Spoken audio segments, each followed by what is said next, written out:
आज ह्या ठिकाणी भाषण कला प्रशिक्षण सुषेण महाराज नाईकवाडे यांच्या आशीर्वादाने आज 3 दिवसाचं भाषण कला शिकलो. माझं एकूण 60 वर्ष वय, पण मला कधीही स्टेजवर बोलता येत नव्हतं. पण महाराजांनी असं 3 दिवसात मला शिकवलं. धडधड होणे, हातात माईक थरथर कापणे, असं सर्व जर व्हायचे तर महाराजाकडून खरोखर त्या गोळ्या आयुर्वेदिक असं काहीतरी शिक्षण, महाराजाच्या डोळ्यात काहीतरी चमत्कार. आम्हाला असंच वाटतं, महाराज गण म्हणतात माझ्यात काही चमत्कार नाही, पण खरोखर आमचा सुषेण महाराज नाईकवाडे यांच्या खरोखर काहीतरी चमत्कार ही शक्ती आहे. आणि ती शक्ती प्राप्त करण्यासाठी मला बऱ्याच जणांनी सांगितलं होतं की तुम्ही जा, आणि मी आज खरोखर इथं आलो. हे वडवणी गाव आहे आणि हे रोड मला वाटतं बीड हायवेपासून हा याला बीड परळी हायवे हा रोड आहे.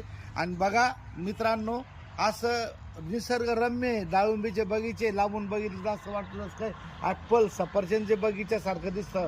पण इथं 3 दिवसाचं महाराजांचं शिक्षण असं आहे की महाराजांचं 2 टाईम जेवण, 1 टाईम नाश्ता, 2 टाईम चहा, आणि इथं राहण्याची सोय, उत्तम सोय, आंघोळीची सोय, इथं फिरायची सोय. 3 दिवसामध्ये महाराज असं भरपूर असं शिक्षण घेत असतात आपल्याकडून. आपल्याला झोपही